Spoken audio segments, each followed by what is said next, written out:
የክርስትና መሰረት መነሻው አንድ ቃል ነው ብዬ አስባለሁ። የእግዚአብሔር መንግስት ቀርባለችና ንስሐ ግቡ የሚለው ሀሳብ ይመስለኛል። የክርስትና መሰረቱ የተጣለው በዚህ አዋጅ ላይ ነው ብዬ አምናለሁ። ምክንያቱም አዲስ ኪዳን ሲጀምር የአዲስ ኪዳን መንገድ ጠራጊ የነበረው መጥምቁ ዮሐንስም ሆነ ጌታችንና መድኃኒታችን ኢየሱስ ክርስቶስ የመጀመሪያ አገልግሎታቸው አዋጅ የነበረው የእግዚአብሔር መንግስት ቀርባለችና ንስሐ ግቡ የሚለው ነበር። የእግዚአብሔር መንግስት ቀርባለችና ንስሐ ግቡ ማለት በመታጠብ ወደዚች መንግስት ግቡ የሚል ሀሳብ ስላለው ወዴት ነው የምንገባው? እንገባ ዘንድ የተጠራ ነው ወደ ምን አይነት መንግስት ነው የሚለውን ሀሳብ ማወቅ መሰረታዊ ጉዳይ ነው ብዬ አስባለሁ።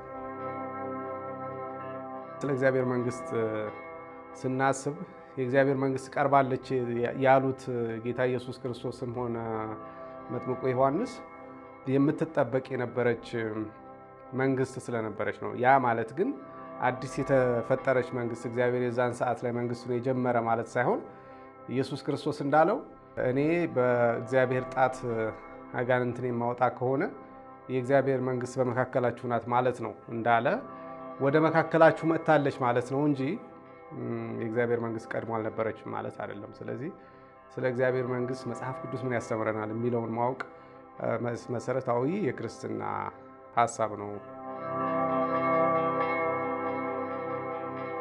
ስለ እግዚአብሔር መንግስት ስናስብ የእግዚአብሔር መንግስት በብዙ ዘመናት ከፋፍሎ ማየት ይቻላል። እሱም ከፍጥረት በፊትም መቼስ እግዚአብሔር ዘላለማዊ አምላክ ነውና ፍጥረት ከመፈጠሩ በፊትም የእግዚአብሔር መንግስት የነበረች ናት። ኢንፋክት በፍጥረት ውስጥ እግዚአብሔር መንግስቱን አስተዋወቀ እንጂ ከፍጥረቱ በፊትም እግዚአብሔር የራሱ መንግስት ገዢ እንደነበረ ከፍጥረት በፊትም ያለና የነበረ አምላክ እንደሆነ ለሁላችንም የተገለጠ ሀሳብ ነው።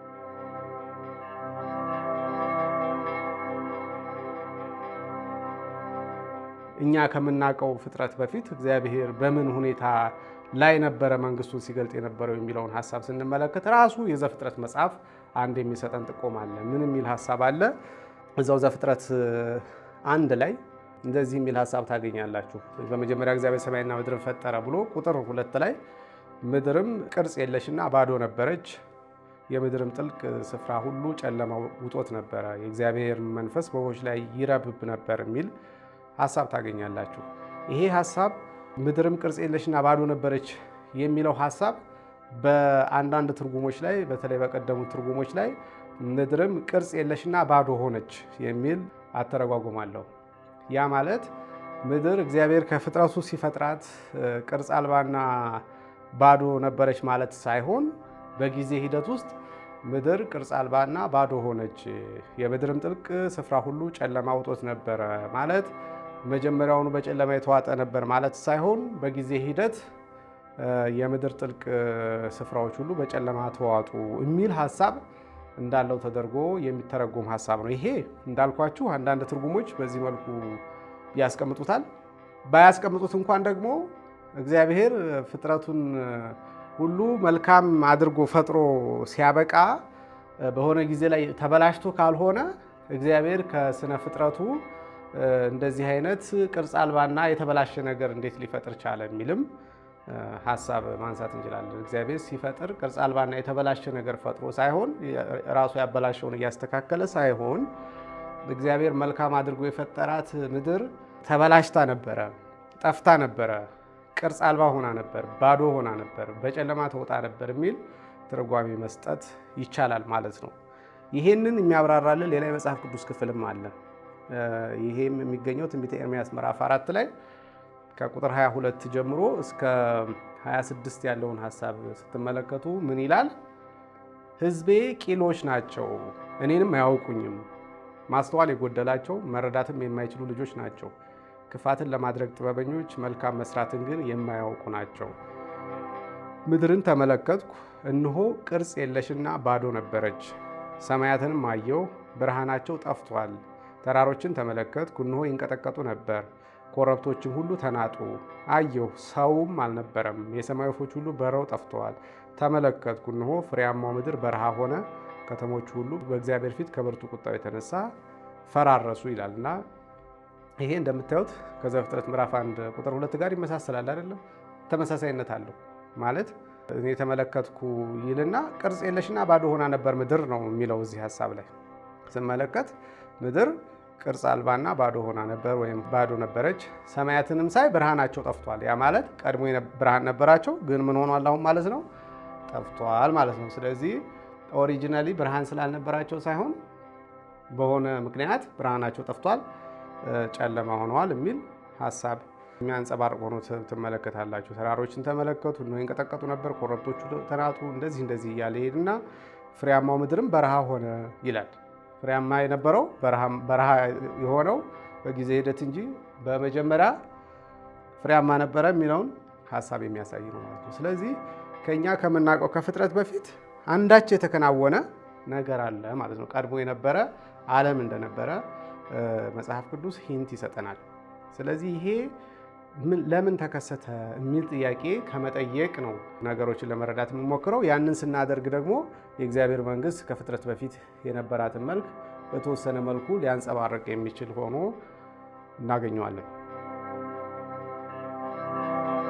እንግዲህ አንዳች የተበላሸ ነገር ካለ ያበላሸው አካል ወይም የተበላሸበት ምክንያት እንደሚኖር ግልጽ ነው እና በዚሁ ኤርምያስ 4 ላይ እንዳሳየኋችሁ ሕዝቤ እኔን የሚያውቁ ሞኞችና ቂሎች ስለሆኑ በእግዚአብሔር ፊት መልካምን ማድረግ የማይፈልጉ ክፉን ለማድረግ የሚቀኑ ስለሆኑ ነው ምድር የተበላሸችው ብርሃንም የጠፋው ብሎ እንደሚናገረው የእግዚአብሔር ቃል እዚህ የዘፍጥረቱም ሀሳብ አንዳች የተፈጠረ ችግር ስላለ የኤርምያስ 4ቱ በኃጢአት ምክንያት ብልሽት እንደተከሰተ ነው የሚያሳየው። በሰው ልጆች ኃጢአት ምክንያት ብልሽት እንደተከሰተ እንደሚያሳየው እዚህ ቦታ ላይም በአንዳች ችግር ምክንያት ብልሽት እንደተከሰተ መመልከት ወይም ማሰብ ይቻላል።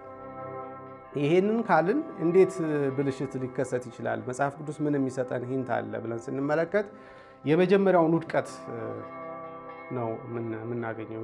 በተለምዶ አንዳንዶች የመጀመሪያው አመፅ ወይም የመጀመሪያው ውድቀት ብለው የሚገልጹትን የመጽሐፍ ቅዱስ ሀሳብ እናገኛለን። የመጀመሪያው አመፅ ወይም የመጀመሪያው ውድቀት ኤደን ገነት ውስጥ አዳም የወደቀው ሳይሆን ከዛ በፊት በእግዚአብሔር መንግስት ውስጥ የተከናወነ አመፅ፣ በእግዚአብሔር መንግስት ውስጥ የተከናወነ ውድቀትን የሚያመለክት ሀሳብ ነው። ይሄ ሀሳብ ቢያንስ በሁለት ቦታ ላይ በግልጽ ተቀምጦ እንመለከተዋለን። የመጀመሪያው ሕዝቅኤል ምዕራፍ 28 ላይ ከቁጥር 12 ጀምሮ ምን ይላል?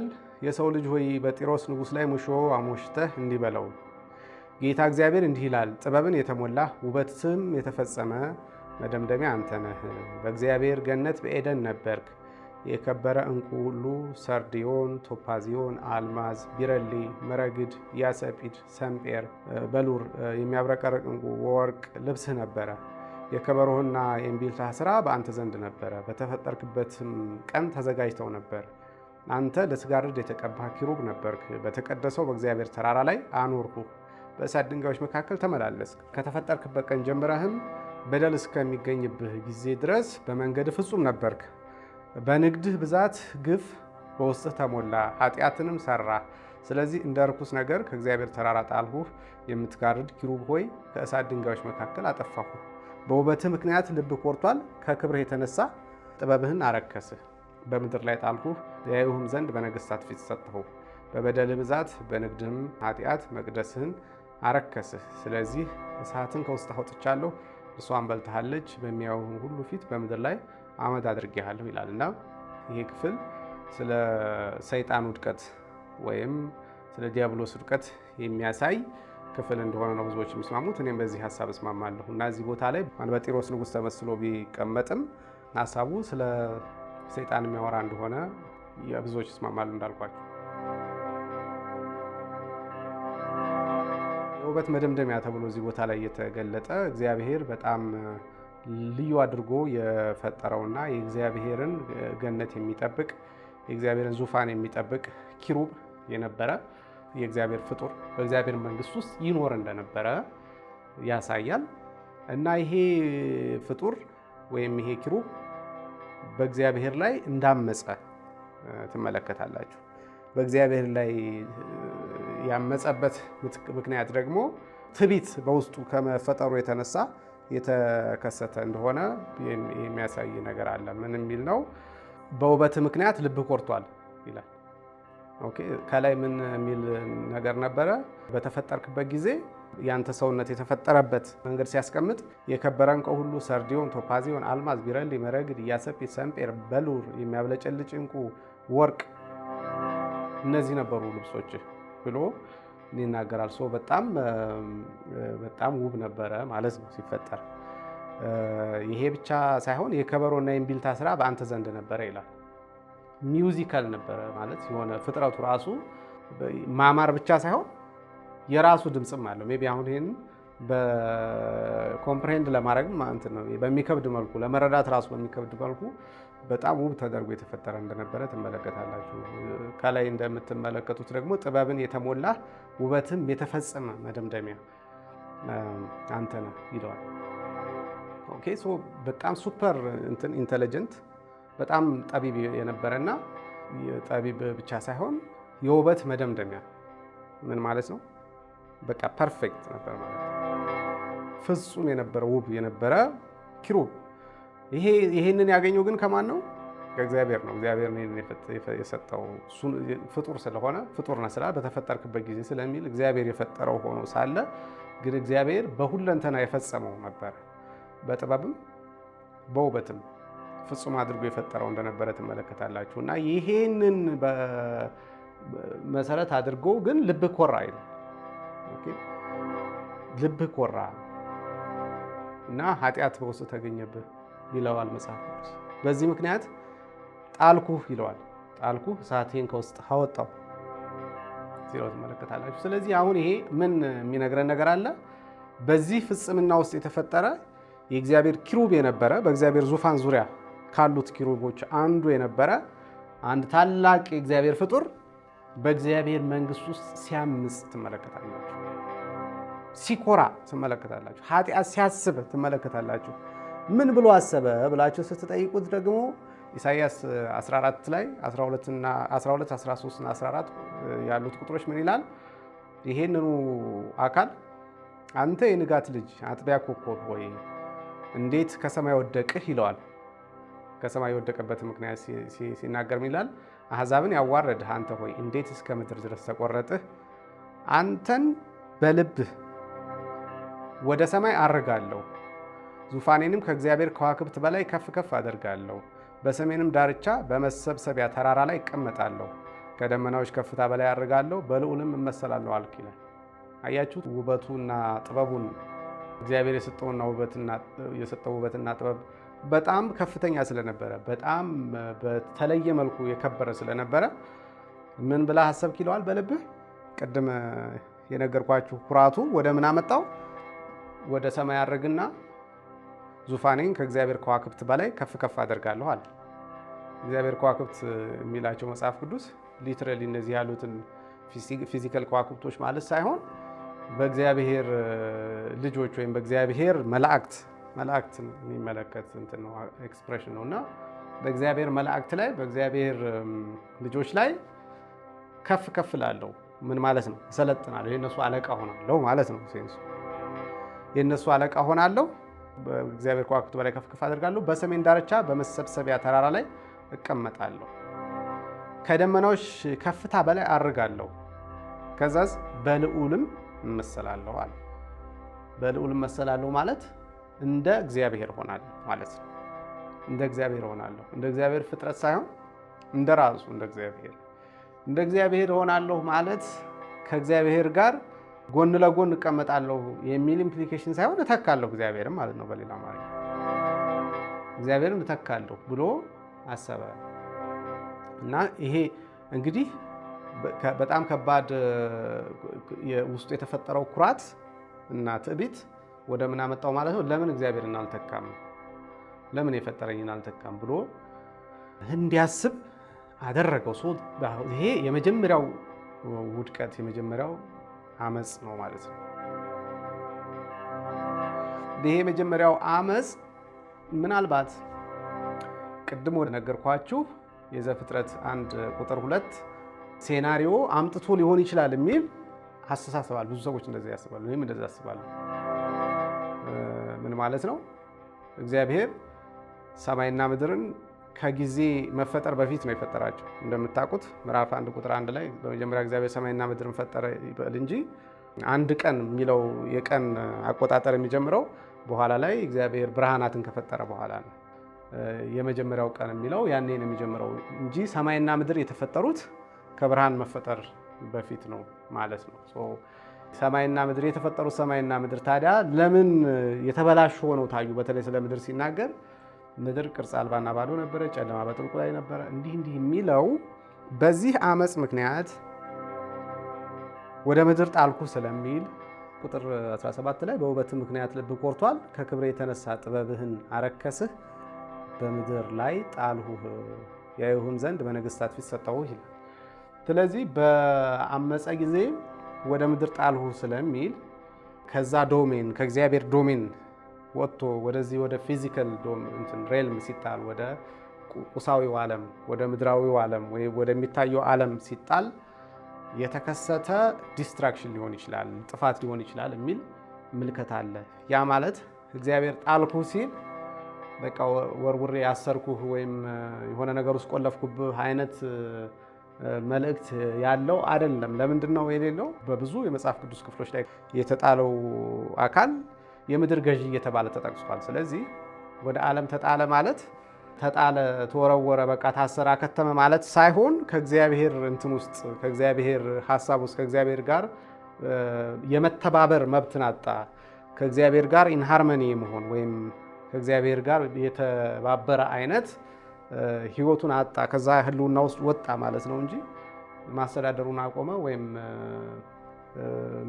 መኖሩን አቆመ፣ ህልውናው አከተመ እንደማለት አይደለም። ስለዚህ ወደ ወደቀበት ዓለም ያ አመፅ በመምጣቱ ምክንያት ነው፣ ኃጢአቱ በመምጣቱ ምክንያት ይሄ አመፅ፣ ይሄ ኩራት፣ ይሄ ከእግዚአብሔር የመለየት ሀሳብ ይዞ በመውደቁ ምክንያት ይሄ ዲስትራክሽን በምድር ላይ ተከስቶ ይሆናል የሚል ሀሳብ ነው ያለው ማለት ነው። እና ከፍጥረት በፊት የተከናወነ በእግዚአብሔር መንግስት ውስጥ ራሱን የቻለ ኢንሃርመኒ የሚኖር ኪንግደም ሆኖ እያለ ወይም መንግስት ሆኖ እያለ እነዚህ ኪሩቦች መላእክቶች ከእግዚአብሔር ጋር አብረው የሚኖሩበት ዓለም ሆኖ እያለ አንዳች መለያየት እንደተፈጠረ አንዱ ኪሩብ በእግዚአብሔር ላይ የማመፅ ሀሳብን በውስጡ አምጥቶ ያንንም ለማድረግ እንደተንቀሳቀሰ የሚመስል ሀሳብ ትመለከታላችሁ። በዚህ ምክንያት እግዚአብሔር ተቆጥቶ ከዛ ከእግዚአብሔር ሀሳብ እንዳወጣው ወይም ከእግዚአብሔር ግዛት እንዳወጣውና ጥበብ በዚህ ምክንያት ጥበብህንም አረከስ ይለዋል። እግዚአብሔር የሰጠው ጥበብ የእግዚአብሔርን ለመምሰልና የእግዚአብሔርን ስራ ለመስራት የሚሆን ጥበብ ኖሮት ሳለ ያ ጥበቡ የዲስትራክሽን ጥበብ ሆነ ማለት ነው። ጥበብ ተወሰደ አይደለም የሚለው መጽሐፍ ቅዱስ። ጥበብ ተወሰደ ሳይሆን ረከሰ ማለት ነው። ረከሰ ማለት ለዲስትራክሽን የሆነ ጥበብ፣ ለጥፋት የሆነ ጥበብ ሆነ ማለት ነው ያ ጥበብ። ስለዚህ ያንን መልክ በምድር ላይ ታይቶ ሊሆን ይችላል። ጨለማው የምድር መልክ መበላሸት ከዚህ ጋር የተገናኘ ሊሆን ይችላል የሚል ሀሳብ አለ። እንግዲህ ይሄ ሲባል ብዙ ከሚነሱ ነገሮች ውስጥ አንዱ እንደዛ ከሆነ እግዚአብሔር እንደው ከፍጥረት መጀመሪያ አብሮት የነበረውን ሰይጣንን ይህንን ነገር እንዴት አላወቀም እግዚአብሔር የሚል ሀሳብ ሰዎች ያነሳሉ።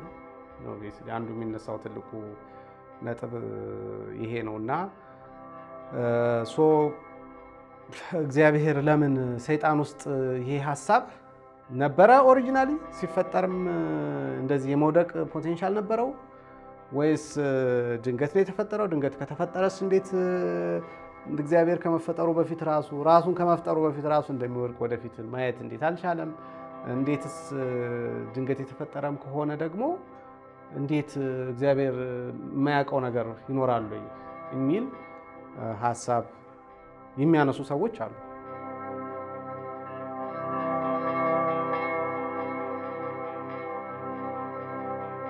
እግዚአብሔር ሁሉን እንደፈጠረ መጽሐፍ ቅዱስ ይናገራል።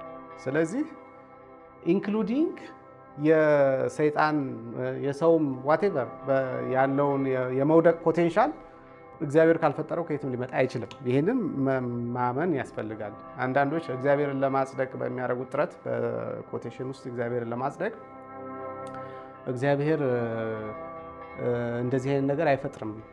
የመውደቅ ፖቴንሻል እግዚአብሔር ሊፈጥር አይችልም። እግዚአብሔር መልካም ብቻ ነው የሚፈጥረው የሚል እንትን ያላቸው ሰዎች አሉ፣ ሀሳብ ያለ። ግን መጽሐፍ ቅዱስ አይልም። አንደኛ ለእግዚአብሔር ማንም ጠበቃ አይቆምለትም። የሐሰት ምስክር መሆን ለእግዚአብሔር መልካም አይደለም። መጽሐፍ ቅዱስ የሚደግፈው ሀሳብ አይደለም። ሁለተኛ መጽሐፍ ቅዱስ እግዚአብሔር መልካም ብቻ ይፈጥራልም አይልም። በገጠር የኛ አካባቢ የሚባል አንድ አባባል አለና ዝም ብሎ ማለት መጽሐፍ ቅዱስ ያልሆነ አባባል፣ እግዚአብሔር ንብን ሲፈጥር ሰይጣን ዝንብን ፈጠረ ይላሉ አንዳንድ ሰዎች። ምን ማለት ነው? እግዚአብሔር መልካም የሆነችውን እንስሳ ሲፈጥር ሰይጣን ደግሞ መልካም ያልሆነችውን በመልኳ የተወሰነ የምትመሳሰል ግን ጥቅም የሌላትን ፈጠረ አይነት ነገር ነው። ግን ሰይጣን ዝንብንም ንብንም የመፍጠር አቅም የለውም። ፍጥረት ከእግዚአብሔር ነው። ይሄ መጽሐፍ ቅዱስ በግልጽ መጽሐፍ ቅዱስን የምናምን ከሆነ መርጠን ካልሆነ የምናምነው መጽሐፍ ቅዱስን የምናምን ከሆነ ዮሐንስ ወንጌል ምዕራፍ 1 ቁጥር 3 ላይ ምን ይላል? ሁሉ በእርሱ ሆነ፣ ከሆነውም አንዳች ስንኳ ያለ እርሱ አልሆነም ይላል። በሌላ ትርጉም ምን ማለት ነው? ሁሉ በእርሱ ተፈጠረ። ከተፈጠረ ነገር ሁሉ ከእርሱ ውጭ የተፈጠረ አንዳች ነገር የለም። አንዳች ነገር የለም ማለት አንዳች ነገር የለም ማለት ነው። ዝንብም ንብም፣ ጨለማም ብርሃንም፣ ሞትም ሕይወትም፣ በረከትም እርግማን ነው በእግዚአብሔር የተፈጠሩት። ከእግዚአብሔር ውጭ የተፈጠረ ነገር የለም ማለት ነው።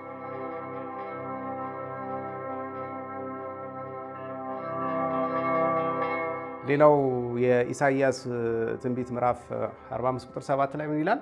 ብርሃንን ሰራው፣ ጨለማንም ፈጠርኩ፣ ደህንነትን እሰራለሁ፣ ክፋትንም እፈጥራለሁ፣ እነዚህን ሁሉ ያደረግሁ እግዚአብሔር እኔ ነኝ። አያችሁ፣ ሁለት ተቃራኒ ሀሳቦችን ሲያወራ ብርሃንን ሰራው፣ ጨለማንም ፈጠርኩ፣ ደህንነት እሰራለሁ፣ ክፋትንም እፈጥራለሁ፣ እነዚህን ሁሉ ያደረግሁ እግዚአብሔር እኔ ነኝ።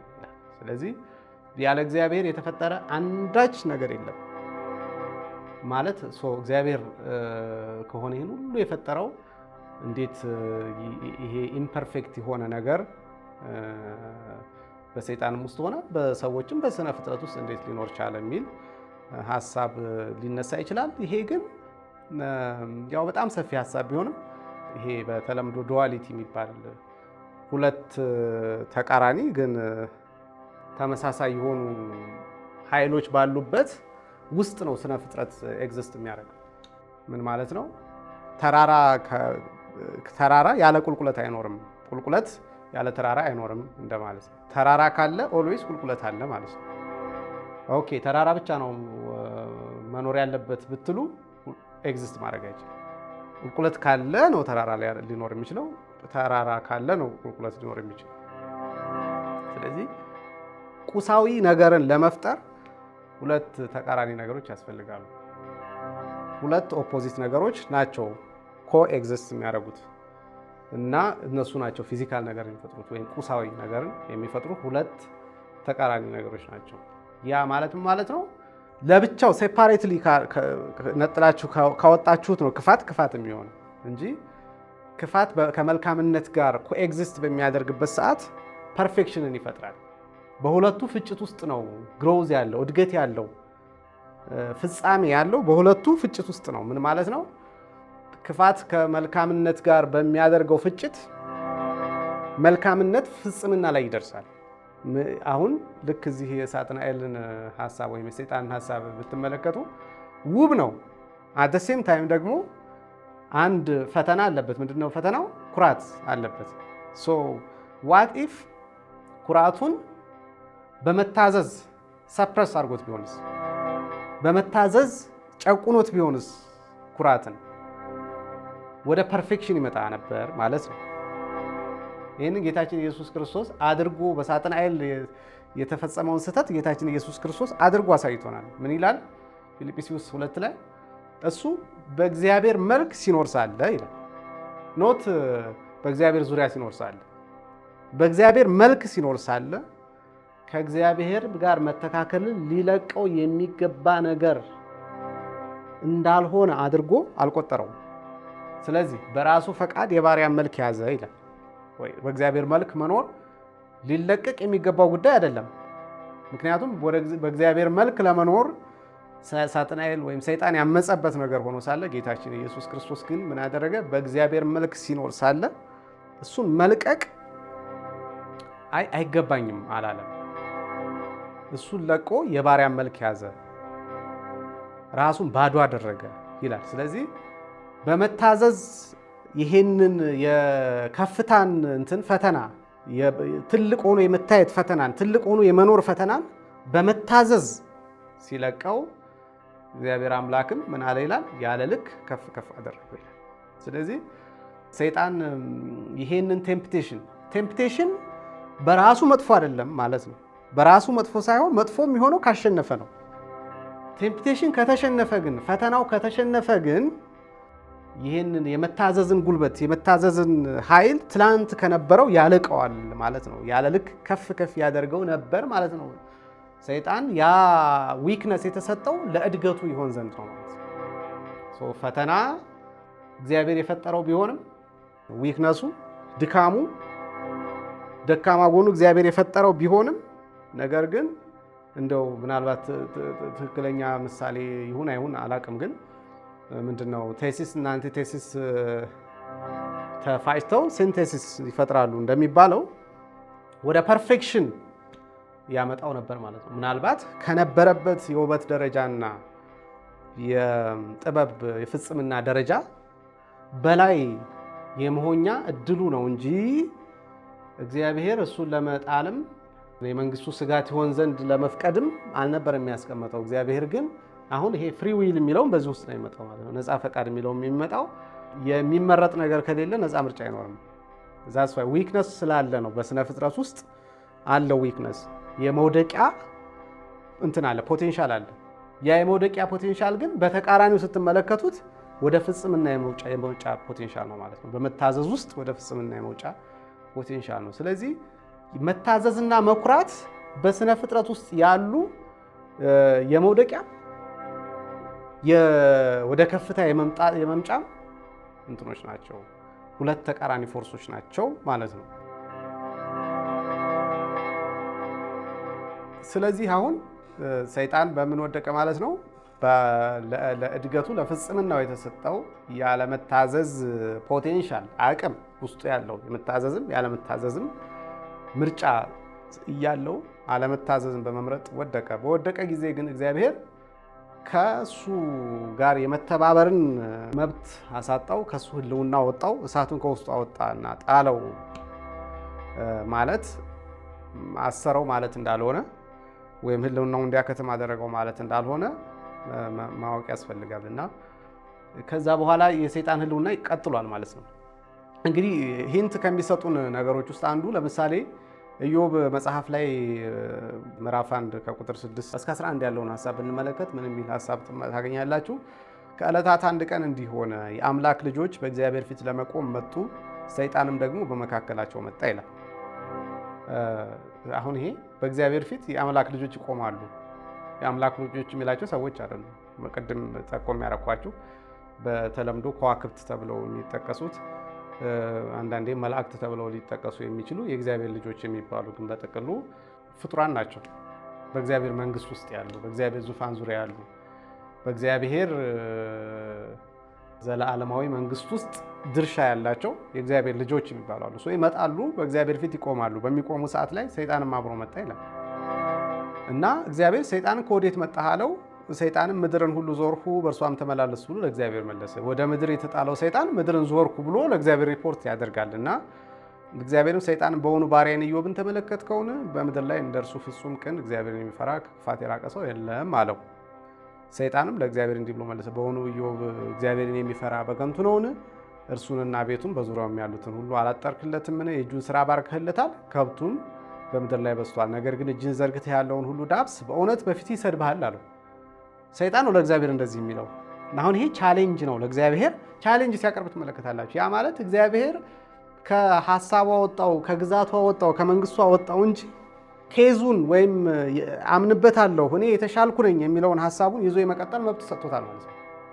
እግዚአብሔር ፍርድ ላይ ጥያቄ ያነሳል። እዚህ ላይ ስትመለከቱት አይ አንተ እኮ ኢዮብን አዳልተህለት ነው እንጂ የሚያመልክህ ባታዳላለት አያመልክህም ነበር። ስለዚህ ያመልክህ ዘንድ የሆነ ኢንሴንቲቭ ሰጥተዋል ነው ነገሩ። የሆነ የማዳላት ስራ ስለሰራ ነው ይለዋል። ማን ነው የሚለው? ሰይጣን ነው ለእግዚአብሔር እንደዚህ የሚለው እና ኢዮብን ይከሳል። በሌላ አማርኛ እግዚአብሔርንም ነው የሚከሰው ማለት ነው። እግዚአብሔርን ለእግዚአብሔር ይከሰዋል፣ ለራሱ ይከሰዋል። እና እግዚአብሔር ባለመታዘዝ ውስጥ የጸናውን ሰይጣንን አይ በቃ አንተ ካልታዘዝክ አጠፋለሁ ብሎ ሲያጠፋው አትመለከቱትም። የራሱን መንግስት ይዞ እንዲቀጥል ፈቅዶለታል ማለት ነው። መንግስቱን ከቻለ እንዲያሰፋ ፈቅዶለታል ማለት ነው። የአመፅ መንግስትን ከቻለ እንዲያሰፋ ፈቅዶለታል ማለት ነው። ኢኩዊቫለንት ባይሆንም ይሄኛው ፍጡር እግዚአብሔር ደግሞ ፈጣሪ ሆኖ ያለ ቢሆንም ከእግዚአብሔር ወጥቶ ሳለ በእግዚአብሔር ላይ ያመፀ ቢሆንም እግዚአብሔር አምላክ ግን በስነ ፍጥረት ሁሉ ፊት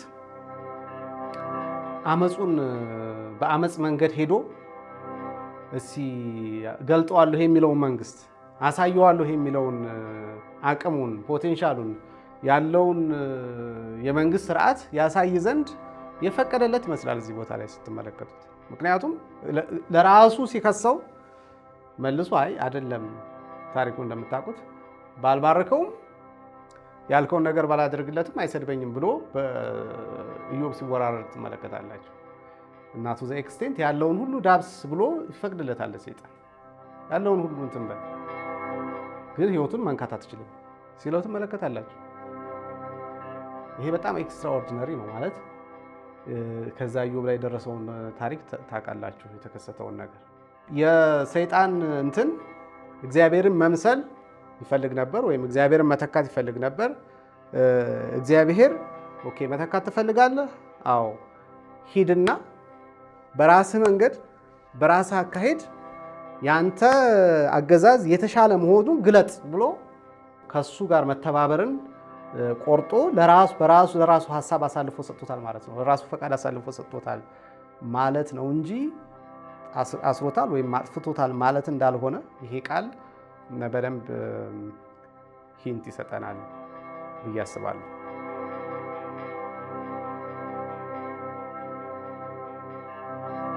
ስለ እግዚአብሔር መንግስት ከፍጥረት በፊት ስላለው ገጽታ የሆነ መጽሐፍ ቅዱስ የሚሰጣቸው እንትኖች ሂንትስ አሉ ወይ? አንዳንድ ጥቆማዎች አሉ ወይ? በምን መልኩ ነው ወደ ፍጥረት እንዴት መጣም ከማለታችን በፊት ያሉት የተከናወኑትን ነገሮች ነው አሁን ለማየት የሞከርነው እና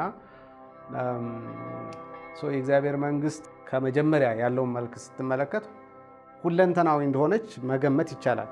ለምንድን ነው መገመት የሚቻለው? ከዛ በፊት እንትን አልነበረም። ይሄ ያለው ይሄ ዱዋሊዝም ኮንሰፕቱ ሴፓሬት አልተለያየም። ከዛ በፊት በነበረው ሰዓት ላይ የመለያየት ምልክት አያሳይም። አልተለያየም ማለት በሁለንተናው ነው እግዚአብሔር ሁሉ በሁሉ ነበረ ብሎ ማሰብ ይቻላል። ሁሉ በሁሉ ነበረ ማለት ምን ማለት ነው? ለምሳሌ ሰይጣን በእግዚአብሔር ዙፋን ዙሪያ ነበር። በሰይጣን ውስጥ ያለው እንትንም ተለይቶ አልወጣም። የሰይጣን አመፅም ተለይቶ ሳይወጣ በእግዚአብሔር ዙፋን ዙሪያ ከእግዚአብሔር ጋር በሃርመኒ በአንድነት በትብብር ነበር የሚኖረው። ይሄ አመፁ በተከናወነ ጊዜ ግን ወደ ምድር ጣልኩ ሲለው ምን ማለት ነው? ወደሚታየው ዓለም በሚታየው ዓለም ላይ አለመታዘዝ የሚወክል ኪንግደም ተፈጠረ ማለት ነው። መንግስት ተፈጠረ ማለት ነው። ምን አይነት መንግስት? ከእግዚአብሔር መንግስት ጋር ተጻራሪ የሆነ መንግስት ተፈጠረ ማለት ነው። የሚታየው ዓለም የእግዚአብሔር መንግስት ተጻራሪ ዓለም፣ ሌላ መንግስት ተፈጠረ ማለት ነው። በእግዚአብሔር ፈቃድ ነው የተፈጠረ። በጉልበት የተፈጠረ ሳይሆን እግዚአብሔር አመፅ በሰይጣን ላይ በተገለጠ ጊዜ እና እግዚአብሔርን መምሰል እፈልጋለሁ ብሎ በወሰነ ጊዜ እግዚአብሔር የሚታየውን ዓለም የአመፅ መገለጫ አደረገው ማለት ነው። ይሄ የአመፅ መገለጫ ነው። ዲስትራክሽንን እንትን የሚለው ይሄ ውድቀቱ፣ ጨለማው፣ ቅርጽ አልባነቱ፣ መበላሸቱ የሚወክለው ከእግዚአብሔር ወጥቶ ያለመታዘዝ መንግስት መልክ በሚታየው ዓለም ላይ ሲታይ ይህንን ይመስላል ነው። ባይዘወይ ስለ ምድር ብቻ መጽሐፍ ቅዱስ ይንገረን እንጂ ሌሎች ሳይንስም አሁን አንዳንድ ነገሮች እንትን የሚሉት የሚያመለክቱት በጣም ኪዮስ ነው ያለው ይላሉ። በተለያዩ ፕላኔቶች ላይ ስትመለከቱ በጣም ከባድ የሆነ ኪዮስ ነው የሚታየው። እንደ ምድር እንኳን ስቴብል አይደለም፣ የተረጋጋ አይደለም። ከባድ የሆነ የእሳተ ገሞራ ፍንዳታዎች፣ ከባድ የሆነ እሳት፣ ከባድ የሆነ በቃ ሃርሽ የሆነ እንትን መልክዓ ምድራዊ ገጽታ፣ የአየር ሁኔታ ምናምን ነው ያለው ይላሉ እነሱ። ምክንያቱም ባይናገሩ ምናልባት ግን የዚህ በሚታየው ዓለም ላይ የተገለጠው የአመፅ መንግስት መልክ ሊሆን ይችላል። ከእግዚአብሔር በአመፀ ጊዜ እሱ አበጀው ብሎ ያደረገው አመፁ ግን መልኩ ይህንን ነው የሚመስለው ማለት ነው። ዲስትራክሽን ነው፣ ፈጠራ ሳይሆን ውበት ሳይሆን ሃርመኒ፣ ትብብር፣ መልካምነት ሳይሆን ጥፋት፣ ውድቀት፣ ጨለማ፣ ቅርጽ አልባነት፣ መልክ አልባነት እንደሆነ ያንን እንደፈጠረ መመልከት ይቻላል። ስለዚህ ከመጀመሪያ የእግዚአብሔር መንግስት ሁሉ በሁሉ ነው። እግዚአብሔር ከእግዚአብሔር የወጣ በእግዚአብሔር መልክ የሚኖር ነው። ኤቭሪቲንግ የነበረው ነው የሚታየውም የማይታየውም ዓለም እና በእግዚአብሔር ዙፋን ዙሪያ ግን ይሄ አመፅ በተነሳ ጊዜ እግዚአብሔር የዚህን የአመፅን መልክ በሚታየው ዓለም ላይ ይገለጥ ዘንድ ሰደደው ወይም አስወጣው ከህልውናው ብለን ማየት የምንችል ይመስለኛል።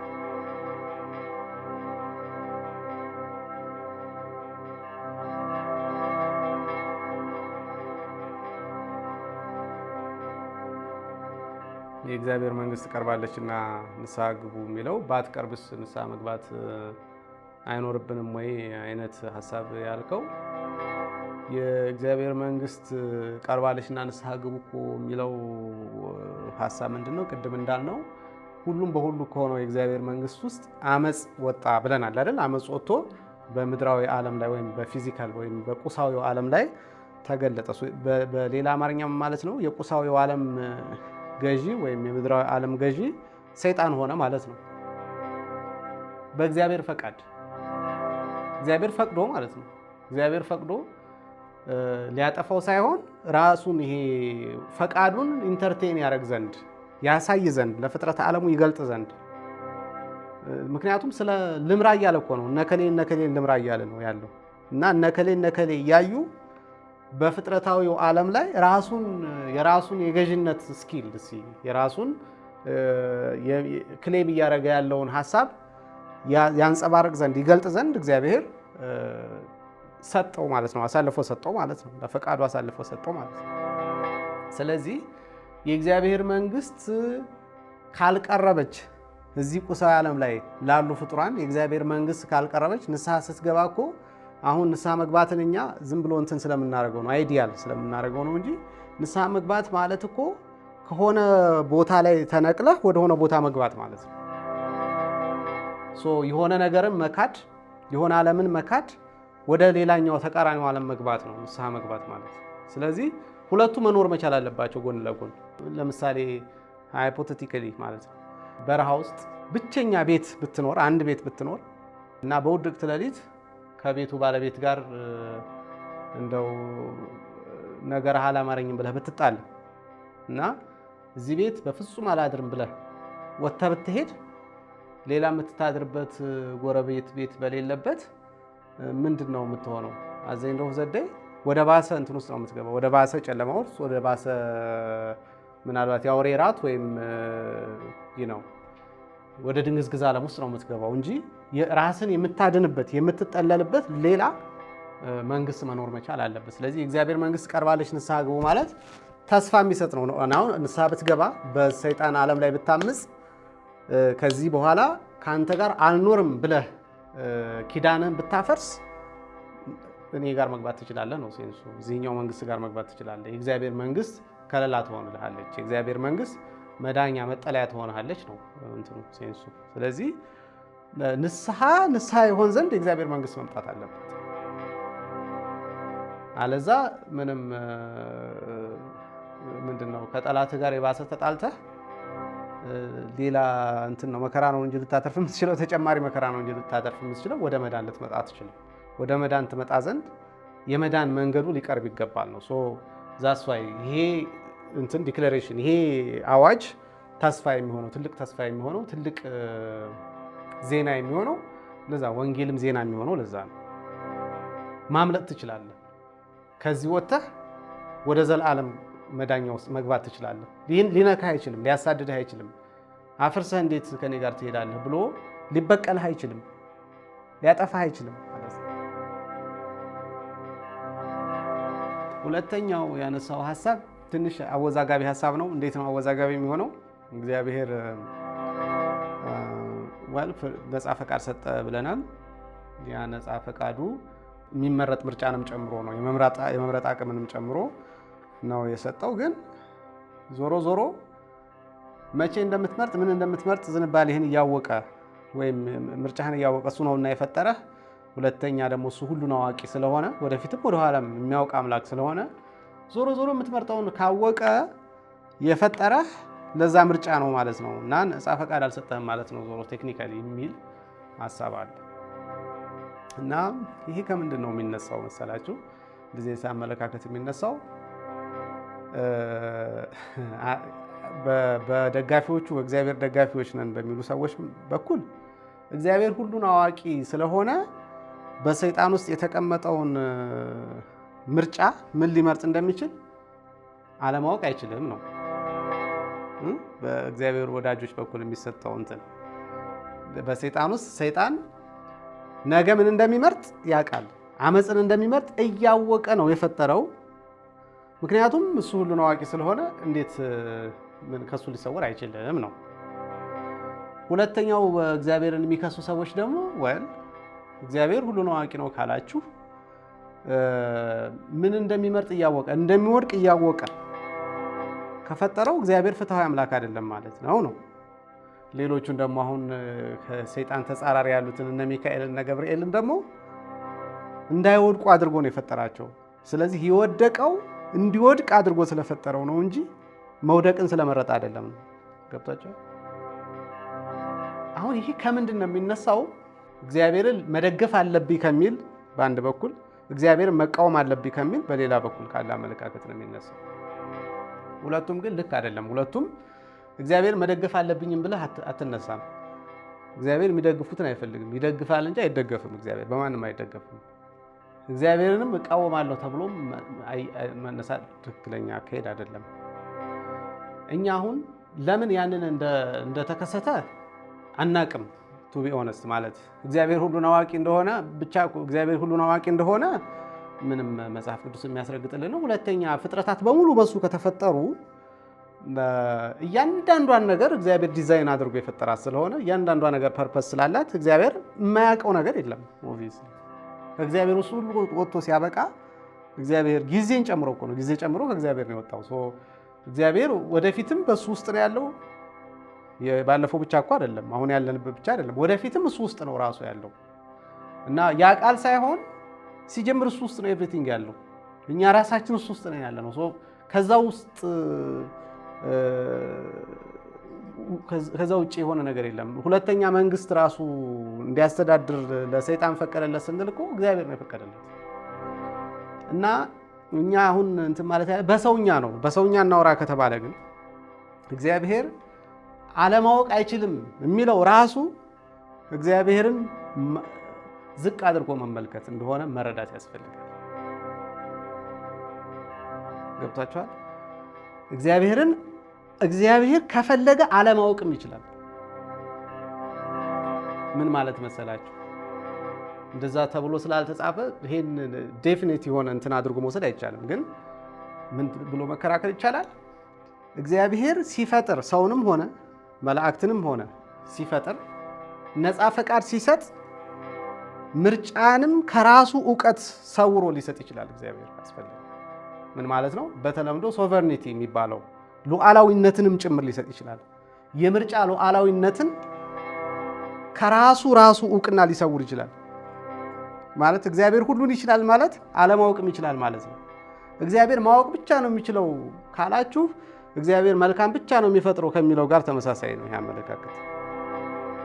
እግዚአብሔር ሁሉን የሚችል አምላክ ከሆነ የሰውንም ልጅ ሆነ የሰይጣንንም ሆነ የመላእክትን ምርጫ ከራሱ መሰወርም ይችላል። እግዚአብሔር እንደዛም ብሎ ማሰብ ይቻላል። ማወቅ ብቻ ነው የሚችለው ካላችሁ እግዚአብሔር መቆጣጠር የማይችለው ነገር አለ ማለት ነው። በነገራችን ላይ ሰው በራሱ ላይ መብት የለውም ማለት እንደኛ አይደለም ማሰብ ያለብን። ግን እግዚአብሔር ዛስ አሁን ሰው ለምሳሌ ራሱን ማጥፋት ኃጢአት የሚሆነው ለዛ ነው። በራሳችን ላይ መብት የለንም። ምክንያቱም ሊሚትድ መብት ነው ያለን በራሳችን ላይ። ራሳችን ለምሳሌ ማጥፋት አንችልም። ምክንያቱም ለምን? የፈጠርን ነው ስላልሆነ፣ ራሳችንን ስላልፈጠርን። እግዚአብሔር ግን ተቆጣጣሪ የለበትም። የፈለገውን ነገር በፈለገው መልኩ ማድረግ ይችላል። ስለዚህ በራሱ ላይ የራሱን እንትን በሰው ላይ ያለውን ምንድነው በሰው ነፃ ፈቃድ ላይ ያለውን እውቀት ወይም በመላእክት ነፃ ፈቃድ ላይ ያለውን እውቀት ከራሱ እውቀት መሰወርም እንደሚችል ለምን አናስብም ነው የኔ መከራከሪያ። ይሄ እንደ አንድ መጽሐፍ ቅዱሳዊ ትምህርት ውሰዱት ለማለት ሳይሆን፣ ግን እግዚአብሔር ይህንን ማድረግ ይችላል። ስለዚህ ሶቭሪን ነን ብሎ ማሰብ ይቻላል። ሶቭሪን የእግዚአብሔር ፍጥረታት መላእክትም ሆኑ ሰዎች ሶቨርኒቲ ያላቸው ሉዓላዊነት አላቸው በምርጫቸው ላይ ብሎ ማሰብ ይቻላል። ሉዓላዊነት እየታወቀ ያቅሻለሁ እኮ እዚህ ጋር ስትሄጅ የምትመርጨውን አይነት ሴንስ ሳይሆን የምንመርጠውን ከራሱ እስከ መሰወር እግዚአብሔር የደረሰ ክብርና ልዕልና ነው የሰጠን ብሎ ማሰብም ይቻላል። አሁን ይሄ የእግዚአብሔርን እውቀት መጋፋት የሚሆነው ሌላ አካል የሰጠን ቢሆን ኖሮ ነበር፣ ወይም ሌላ አካል ከእግዚአብሔር የሰወረው ቢሆን ኖሮ፣ ወይም እኛ ከእግዚአብሔር የሰወር ነው፣ ወይም መላእክት ከእግዚአብሔር የሰወሩት ቢሆን እግዚአብሔርን ማሳነስ ይሆናል። አይደለም። እግዚአብሔር ግን ከራሱ ያንን መሰወር ይችላል። በነገራችን ላይ መጽሐፍ ቅዱስ ጌታ ኢየሱስ ክርስቶስ የእኛን መልክ ሲለብስ እኛን ለመረዳት እንደሆነ አንዱ መጽሐፍ ቅዱስ እንደሚናገር ታውቃላችሁ። እኛን ለመረዳት የእኛን ሕይወት ለመረዳት እንደሆነ እግዚአብሔር የእኛን ሕይወት ለመረዳት አንዱ ምክንያት የእኛን ሕይወት ለመረዳት ወይም ስጋዊ ሕይወት ምን እንደሚመስል ለመረዳት ብሎ እግዚአብሔር ስጋ እንደለበሰ መጽሐፍ ቅዱስ ጥቆማ እንደሚሰጥን ታውቃላችሁ። ለዛ እኮ ነው ምን የሚለን በነገር ሁሉ እኛን የመሰለ ስለሆነ በድካማችን ሊራራልን የማይችል ሊቀ ካህናት የለንም የሚለው እኮ ለዛ ነው። ኢየሱስ ክርስቶስ እግዚአብሔር ሆኖ ሳለ የሰውን ስጋ ስለለበሰ የሰውን ሕይወት ኤክስፒሪየንስ አድርጎታል ማለት ነው።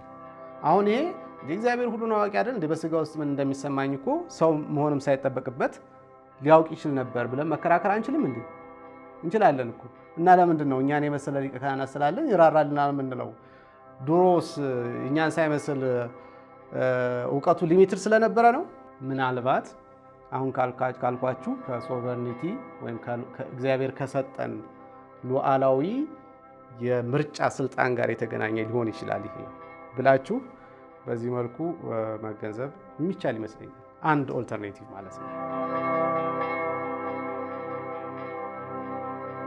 አሁን የእግዚአብሔር መንግስት ከፍጥረት በፊት ምን ነገር ትይዝ ነበረ የሚለውን ሀሳብ ለማየት በዝርዝር የተቀመጠ ነገር ስለሌለ የእግዚአብሔር መንግስት እንዲህ ነበረው እንዲህ ያልነበረውም እንዲህ ግን ነበረው ምናምን የሚል ነገር በዝርዝር የተቀመጠ ስለሌለ እንደዚህ ነው ብሎ ለመናገር አስቸጋሪ ነው። ግን መጽሐፍ ቅዱስ አንድ የሚለን ቃል አለ። የሚታየው ሁሉ ከማይታየው ነው የመጣው ይላል አይደል? ዕብራውያን ጸሐፊ የሚታየው ሁሉ ከማይታየው እንደሆነ እናውቃለን ስለሚል እግዚአብሔር የመንግስቱን ከፍጥረት በፊት የነበረውን መንግስቱን መልክ በፍጥረት ውስጥ ገልጦታል ብለን ግን እናምናለን። በፍጥረት ውስጥ ቢያንስ ቀጥታ ባይሆንም በውክልና ደረጃ እንትኑን ውክልናውን ገልጦልናል ብለን እናስባለን። ስለዚህ ስነ ፍጥረት ውስጥ እግዚአብሔር የገለጠውን መልክ በማጥናት የእግዚአብሔር መልክ ወይም የእግዚአብሔር መንግስት መልክ ከፍጥረት በፊት ምን ትመስል ነበር የሚለውን ከየት ነው የተቀዳው? ይሄ የሚታየው ዓለም ላይ የተገለጠችው መንግስቱ ከማይታየው ዓለም የመጣች ስለሆነች በማይታየው ዓለም ያለውን መልኳን የተወሰነ ግንዛቤ ይሰጠናል። ምክንያቱም ጠባና ተወክላ ስለሆነ የመጣችው በዚች ምድር ላይ በጠባባ ምድር ላይ ዩኒቨርሳል ከዩኒቨርስም ውጪ የሆነው አምላክ ከጊዜም ከስፔስም ውጪ የሆነው አምላክ የሚገዛው መንግስት በትንጥየዋ ፕላኔት በምድር ላይ መንግስቱን ገልጧል እግዚአብሔር። ስለዚህ የሆነ ግንዛቤ ከዛ መውሰድ እንችላለን። ግን ያለዚህ ማነጻጸሪያ ለብቻው ለይተን የእግዚአብሔር መንግስት ይህንን ይመስላል ብሎ እንትን ማለት ለማሰብ መሞከር አንደኛ ኮምፕሬንት ማድረግ አንችልም፣ አንደርስታንድም አናደርገውም። ምክንያቱም እኛ ራሳችን በስጋ ውስጥ በፊዚካል ውስጥ ነን ያለነው። ስለዚህ በስጋ ውስጥ ስላለን ስጋዊ የሆነ ግንዛቤ ነው መገንዘብ የምንችለው እንጂ ስጋዊ ያልሆነ ግንዛቤን መገንዘብ አንችልም። መገንዘብ ብችል እንኳን መግለጽ አንችልም። ቁሳዊ አካላችን ያንን ኮምፕሬንድ ማድረግ አይችልም። ግን በቁሳዊ ዓለም ላይ የተገለጠውን የእግዚአብሔር መንግስት በምንትን በማለት በመረዳት ውክልናዋ ይሄን ይመስላል የሚል ቢያንስ ግንዛቤ መውሰድ እንችላለን ብዬ አስባለሁ።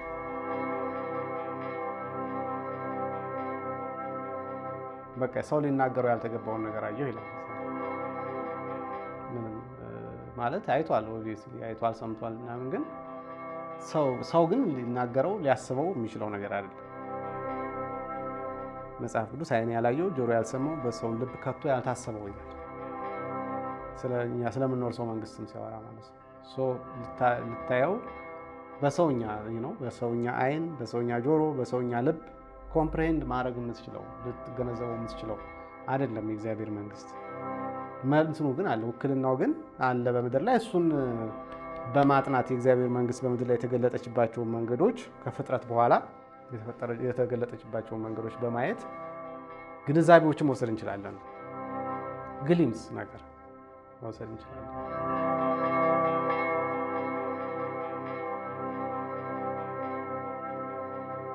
እግዚአብሔር ፍጥረቱን ሲፈጥር በሁለት ተቃራኒ ነገሮች ነው ያቆመው ስላችሁ ነበር አይደለ? በሁለት ተቃራኒ ኃይሎች ነው የቆመው ፍጥረቱ። እነዛ ሁለቱ ተቃራኒ ነገሮች ምናልባት በጣም እንትን ይሆናል፣ በጣም ቀላል ይሆናል እንጂ ያገላለጡ ይህ ነው። ቅድም ጨለማና ብርሃን፣ ክፋትና በጎነት ምናምን ብሎ እኔ ነኝ የፈጠርኳቸው ያላቸው አይነት እንትኖች ማለት ነው። እና የሁለቱ ፍትጊያ ነው ፍጥረት ነው። እግዚአብሔር ሲፈጥረው ፍጥረቱን ራሱ በሁለቱ ፍትጊያ ውስጥ ነው።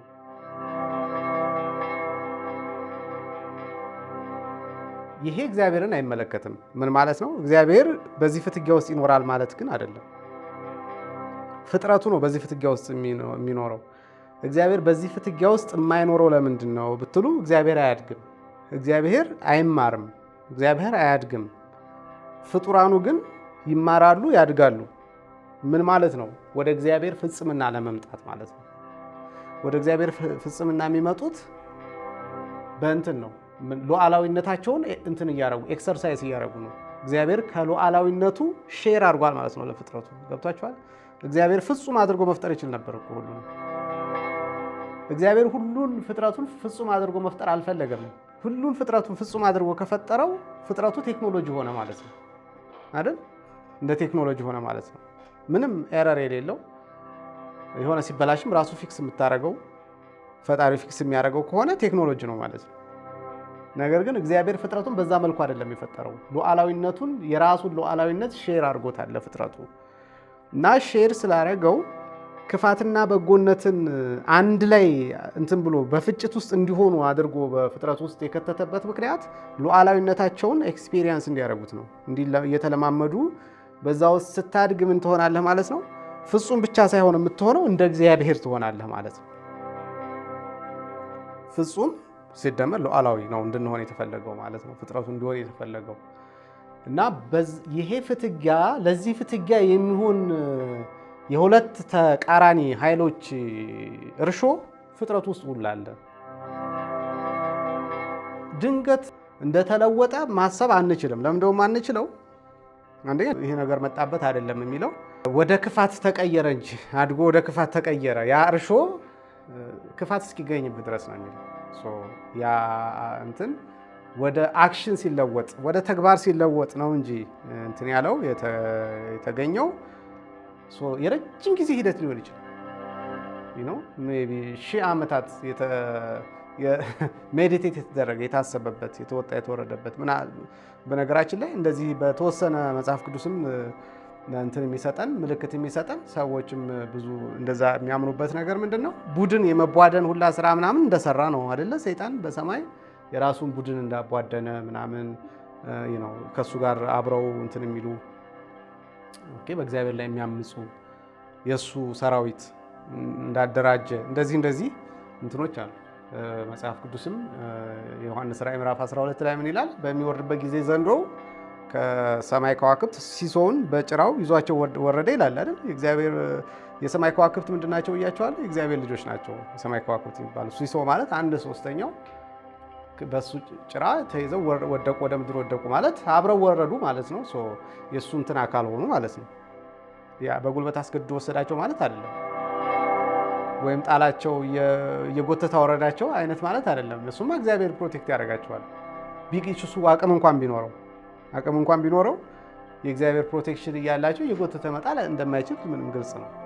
ግን በጭራው ጣላቸው ማለት በሀሳቡ እንትን አላቸው ማለት ነው። ኮንቪንስ አደረጋቸው፣ የእሱ ተባባሪ እንዲሆኑ አደረጋቸው ማለት ነው። አብሮ የዚህ ሴራ አካል እንዲሆኑ አደረጋቸው ማለት ነው። ስለዚህ በጣም የረጅም ጊዜና በጣም ብዙ ነገር የነካካ አመፅ እንደሆነ ግልጽ ነው። ድንገት የተከሰተበት ነገር አይደለም። ይሄ በፍጥረት ውስጥ ሁሉ ያለ ነው። በሰው ውስጥም ያለ ነው፣ በሌሎች ፍጡራንም ውስጥ ያለ ነው። መበላሸት ፖቴንሻሊ አለ በሁሉ ፍጥረት ውስጥ። እንትን ማለት መጥራት እንዳለ ሁሉ ወደ ፍጽምና መምጣት ፖቴንሻሊ እንዳለ ሁሉ ፖቴንሻሊ ወደ ውድቀት መምጣትም በሁሉ ፍጥረት ውስጥ አለ። ስለዚህ በዛ ምክንያት እንደዛ ብለን ልንረዳው ምንችል ይመስላል።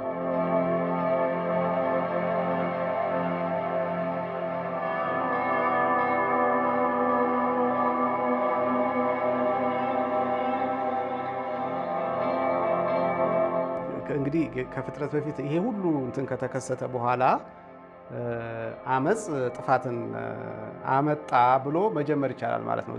ዘፍጥረት በቁጥር 1 እና በቁጥር 2 መካከል የተከናወነ ነው። ይሄ ነው በዘፍጥረት ምዕራፍ 1 ቁጥር 1 እና በዘፍጥረት ምዕራፍ 1 ቁጥር 2 መካከል አሁን የነገርኳችሁ ነገር እንደተከናወነ ማሰብ ይቻላል። በመጀመሪያ እግዚአብሔር ሰማይና ምድርን ፈጠረ ካለ በኋላ እነዚህ ሁሉ ተከናውነው ነው። ምድር ባዶ ነበረች፣ አንዳችም አልነበረባትም፣ ወይም ባዶ ሆነች፣ ጨለማ ዋጣት፣ ቅርጽ አልባ ሆነች፣ ተበላሸች የሚለው የመጣው በዚህ ምክንያት ነው። በዚህ እስካሁን ባወራ ነው በአመፅ ምክንያት ይሄ በእግዚአብሔር ዙፋን ዙሪያ የነበረው ኪሩብ በማመፁና በማሳመፁ ምክንያት የተፈጠረ ጥፋት የተፈጠረ ውድቀት እንደሆነ ፍጥረት ዓለሙ በሙሉ በዚህ ውድቀት ውስጥ እንደተዋጠ መመልከት ይቻላል። እና በዚህ ውድቀት ውስጥ ሲዋጥ የተከሰተው ነገር ምንድን ነው? በጣም በትልቁ የሚታየው ነገር ምንድን ነው? የውሃ ጥፋት፣ የጥፋት ውሃ እንደተከሰተ ማየት ይቻላል። እኛ የጥፋት ውሃ የምናውቀው የኖህን ነው አይደለ? ከኖህ ጥፋት ውሃ በፊት ግን ከኖህ ጥፋት ውሃ የባሰ ጥፋት ዩኒቨርሳል ፍለድ የሚሉት ገባችሁ? ምድራዊ የኖህ ጥፋት ውሃ ምድርን የሚያጠፋ ውሃ ነው። ይሄኛው ግን ዩኒቨርሳል ፍለድ እንደነበረ ማየት ይቻላል። ማለት በምድርም በሰማይም ላይ በእነዚህ ባለው ስፔስ ላይ ሁሉ የተከሰተ የጥፋት ውሃ እንደሆነ ማየት ይቻላል። ለምን ብላችሁ ስትመለከቱ ቁጥር 3 ቁጥር 4 እያላችሁ ስትሄዱ እግዚአብሔር አሁን ብርሃን ይሁን አለ ይላል። የመጀመሪያው ነገር ጨለማ በነበረው ላይ ብርሃን ይሁን አለ፣ ብርሃን ሆነ። እግዚአብሔርም ከጠፈር በላይና ከጠፈር በታች ያሉትን ውሃዎች እንዲለይ ጠፈር ይሁን ብሎ የላይኛው ውሃና የታችኛው ውሃ ብሎ ከፈለው። ሁለተኛው ስቴፕ። ሶስተኛው ስቴፕ ላይ ደግሞ በምድር ያለው ውሃ ደግሞ ወደሆነ ቦታ ይከማች ብሎ የብስን ገለጠው አይደለም የሚለው። ስለዚህ ምን ማለት ነው? የብስ ብቻ ሳይሆን ያልነበረው ምድር ራሷ በውሃ ተከባ፣ ከዛም በተጨማሪ ደግሞ ከምድርም በላይ ስፔሱ ራሱ ሌሎች በሰማይ ላይ ያሉ ፍጥረት በሙሉ በዚህ የተዋጡ እንደነበሩ መመልከት ይቻላል። ግን እግዚአብሔር መጀመሪያ ከላይ ያለው ውሃና ከታች ያለው ውሃ ብሎ ከፈለ። ከዛ እንደገና ታች ያለውን ምድር ያለውን ውሃ ደግሞ ይከማች ብሎ ባህሮችን፣ ውቅያኖሶችን በመፍጠር የብስን ገለጠው ብሎ ይናገራል። ስለዚህ እግዚአብሔር ሰውንም ምንም ከመፍጠሩ በፊት የተበላሸውን ኦርደር የማድረግ የማስተካከል ስራ ሲሰራ ትመለከታላችሁ። መጀመሪያ ያደረገው ነገር እና ከዛ ነው እግዚአብሔር ሌሎች ፍጥረታትን ፈጠረ፣ ከዛ ቀጥሎ ሰውን ፈጠረ የሚለው ሀሳብ የምትመለከቱት። ከዛ ነው የኤደን ገነት ሀሳብ የሚመጣው። ኤደን ገነት ከምድር መገለጥ ጋር ከብርሃን ጋር ምናምን የምትገናኝ ሳትሆን ሌላ የተለየ ደግሞ ሌላ ፕሮጀክት ነው የኤደን ገነት ፕሮጀክት።